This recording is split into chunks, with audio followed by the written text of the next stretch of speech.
샬롬, 주님의 평안을 전합니다. 이음채플입니다.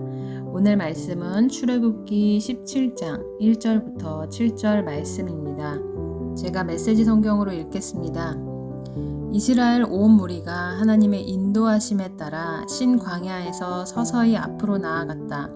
그들이 르비딤에 진을 쳤으나 거기에는 백성이 마실 물이 없었다. 백성이 모세를 비난하며 말했다. 우리에게 마실 물을 주십시오. 그러자 모세가 말했다. 어찌하여 나를 괴롭힙니까? 여러분은 어찌하여 하나님을 시험합니까? 그러나 백성은 목이 말랐으므로 모세에게 불평했다. 어쩌자고 우리를 이집트에서 데리고 나왔습니까?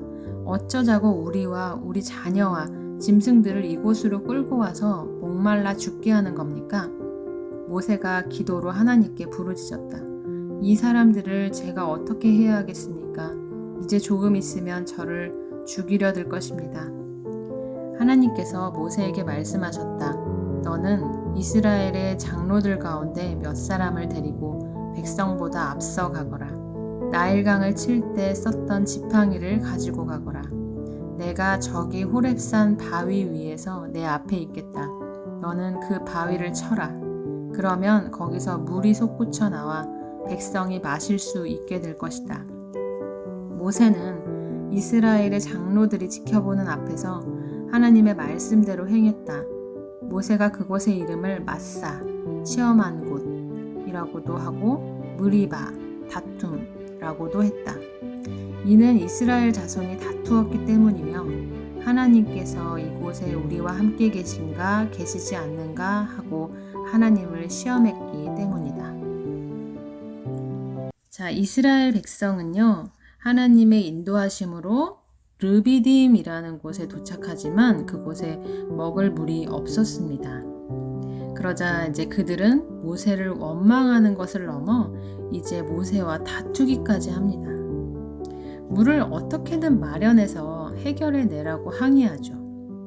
시간이 지날수록 이스라엘 백성의 분노는 점점 커져서 이제 모세가 생명의 위협을 느낄 정도가 되었습니다. 그들이 모세에게 돌을 던질 수도 있는 살벌한 상황이었던 거죠. 자, 이스라엘 백성의 원망과 분노는 타당하지 않습니다. 그러나 모세는 분노하며 돌을 던지려는 사람들에게 똑같이 대항하면서 분노를 표출하지 않았습니다. 하나님께 나아가 부르짖어 기도했습니다. 그때의 절박한 심정을 그대로 하나님께 아뢰었습니다. 우리가 인생을 살아가다 보면 우리를 분노하게 하는 억울한 일들이나 또 우리를 위협하는 일들을 만날 때가 있습니다. 억울함을 호소하기 위해 사람들에게 하소연해보기도 하고 또 위협적인 상황에서 벗어나기 위해 인간의 방법을 동원시켜보기도 합니다.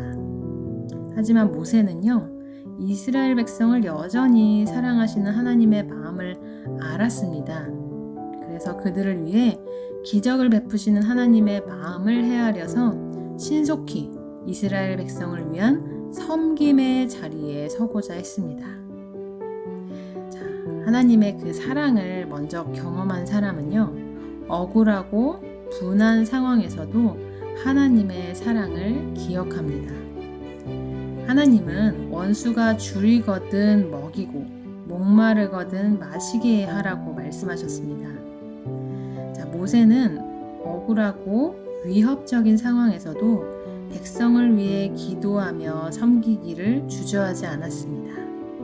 만약 우리가 모세와 같은 태도를 보일 수만 있다면 온유하고 자비로우신 하나님을 이웃에게 분명하게 드러낼 수 있을 것입니다. 오늘 하루 하나님 앞에서 또 사람들 앞에서 온유하고 자비로우신 하나님을 나타내는 하루 되시기를 축원합니다.